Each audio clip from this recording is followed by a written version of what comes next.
Semua okey, kita select all, manual. Ya. Okey, kita tengok. Manual kita tengok dulu. Bateri, tengok charging okey ke tidak. Temperature, revolution speed. Ya. IAC. Kita tengok tu idling servo control lah, manifold absolute pressure. Okey, kita tekan okey. So dari segi keseluruhan dia okey lah. Dia semua bekerja. Kita tengok engine coolant temperature 85. MAP 41 itu normal. Engine speed 883. Lebih kurang gitulah. Battery voltage 13.75 betul. Charging okey. Step sekarang stepnya IAC ni 65 step. 64 dia berubah-ubah tu. Kalau kita hidup lampu lagi, dia akan terganggu jadi 71 step. Tapi dia akan turun balik lagi tu, dia tidak boleh naik terus. Sebab bila dia naik terus nanti ikutlah makan minyak. Jadi dia pandai turun ikut perubahan enjin tadi. Dia akan ubah boostan maju. So sekarang kita tengok semua okey lah. Jadi kesimpulannya sekarang saya nak buktikan betulkah jika berlaku vacuum leak kereta ni akan jadi gila. Sekarang kereta ni normal sudah lah. Ini kita sudah normal tapi kita mau buat ujian yang poin nomor 7 saja untuk mengurangkan duration. Sekarang kita offkan enjin. Alright, kita tengok tadi push kanister kita lepas. Okey, kita akan fokus bahagian nombor 7. Betul tak? Bila saya letak vacuum leak ni, brake booster saya cabut, RPM jadi gila. Okey, saya ambil satu contoh saja, contoh. Ya.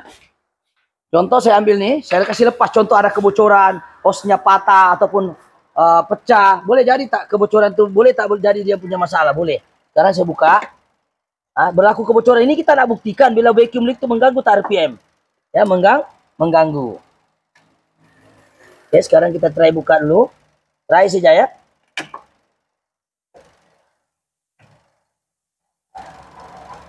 Oke. Kita akan try buka untuk menunjukkan jika berlaku hose ni pecah, one way valve ni masalah, RPM jadi gila ke tidak?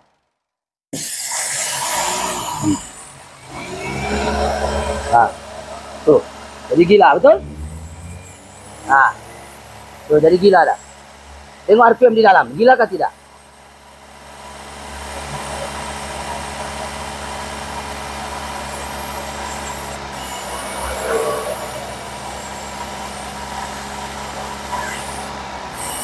Gila? Gila? Oke, sini.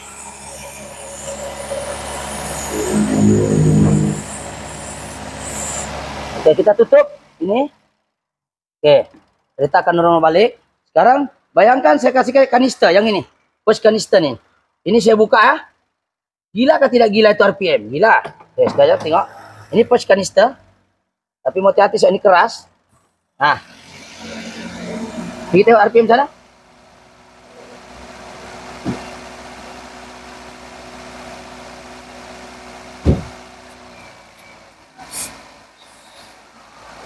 Gila?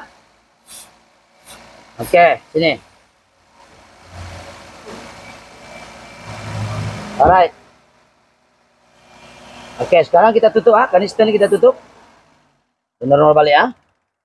Oke, kita sekarang mau buktikan pula one way valve breather. Kan saya cerita tadi nomor 7 itu one way valve. Brake booster dan push kanister. One way valve yang ini. Saya buka. Ini kita buat ujian sebab masa terlalu suntuk. Oke, ini saya buka. Ini hati-hati ya sebab dia plastik. Kita tengok RPM sana.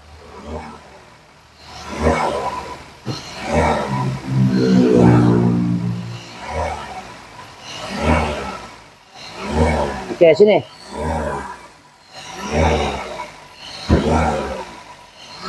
Apa? Oke, saya tutup balik. Engine baru steady dan RPM jadi rendah. Kita tengok balik sana selepas saya tutup.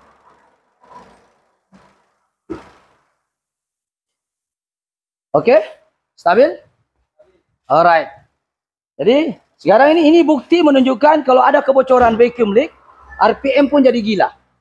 Ya, tengok aku punya handphone berapa persen. Oke. Jadi vacuum leak ni jangan sampai terjadi masalah vacuum leak. RPM pun boleh jadi gila. Takkan kita mau ganti semua ini kereta. Jadi kita buat ujian. ECU problem, wiring problem, compression problem, grounding problem, oksigen terganggu. Contoh sekarang MAP. Jaga oksigen ya. Saya cabut MAP ya. Contoh sekarang saya cabut MAP. Apa jadi kereta itu? dia akan tambah masalah. MAP itu yang ini. Nih. Kalau saya on aircon pasti engine ini jadi juga masalah. Tuh, mati engine. Coba tengok sana. Nah. Mati? Nah, coba start. Jadi sekarang kita sudah nih, kita cabut, coba start. Oke. Mati. Nah, RPM jadi rendah. Jadi gila. Nah, betul? Kameramen sini tengok. Nah. RPM jadi gila kah tidak gila? Tuh. Saya cabut ha. Kau kasih hidup aircon, kompor mati. Pergi kasih hidup aircon sana.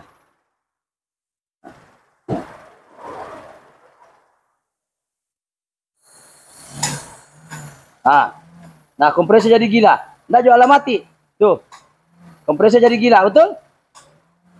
Jadi sini kameramen, sini kameramen. Jadi gila-gila dia. Tuh. RPM jadi gila. Kita sekarang. Tuh. Coba. Kasih off dulu balik aircon. Kau tengok RPM jadi gila tuh. Coba on balik. Tengok si RPM sana jadi gila kan enggak?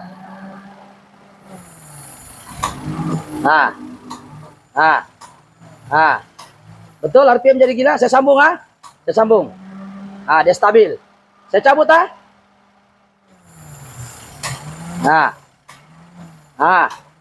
saya sambung baru dia stabil, betul? Itu tanda-tandanya jika berlaku kebocoran oksigen. Tadi vacuum, itu pun vacuum juga tapi dikawal oleh MAP. Oke, jadi itu saja perkongsian hari ini, takut masa terlalu panjang. So, masalah kereta ini dua saja, masalah ECU dan masalah mana tadi itu? IAC tadi itu, ini. Tapi puncak segala masalahnya dari sini. Tapi bukan masalah total itu ECU. Dia punya driver saja rusak dalam nih. Driver untuk IAC, driver untuk kipas oke, driver untuk injektor oke, driver untuk api oke. Semua oke kecuali untuk IAC. So kita ganti, alhamdulillah kereta ini normal balik. Ya, jadi sekarang ini alhamdulillah kereta ini oke. So kameramen boleh ke sini sebelum kita tamatkan penggambaran. Tengok tuh dia punya apa nama belting ya, kita kasih off, kasih on ya. Start. Oke, kita on aircon. Tengok aircon on kah tidak? Oke.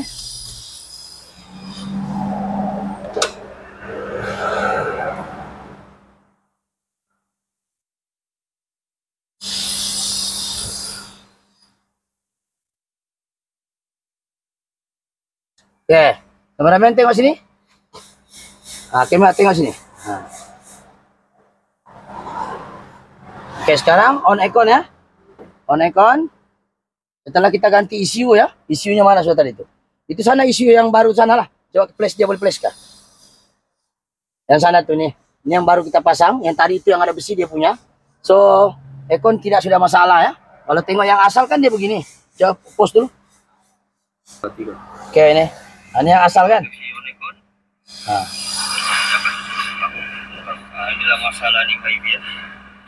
Oke. Sekarang ini sebelum. Oke, jadi sekarang kita on. Kita off dulu. Kita on.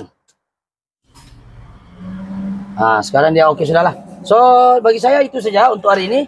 Jadi insya Allah jika video seperti ini bermanfaat, jarang juga kita salahkan ECU. Kalau sudah betul-betul bukan ECU, kita tidak akan salahkan ECU. Ya, so kita sudah buat continuity, kita sudah cek grounding, kita sudah cek semua tadi itu semua oke kecuali ECU tidak menghantar signal ke 4 wire tadi itu. Dia tidak bergerak, ya. Jadi oke itu saja. Jika konten ini menarik, jangan lupa subscribe, like ataupun share ataupun komen. Jika konten ini menarik lah. Ya. Jadi ingat 7 sebab RPM tidak stabil. Jadi kameramen boleh tengok, ya. Kasih dekat-dekat sedikit tengok. Api, oksigen, grounding, compression, wiring, ECU dan vacuum leak. Oke, itu saja. Sekian. Assalamualaikum. Bye-bye.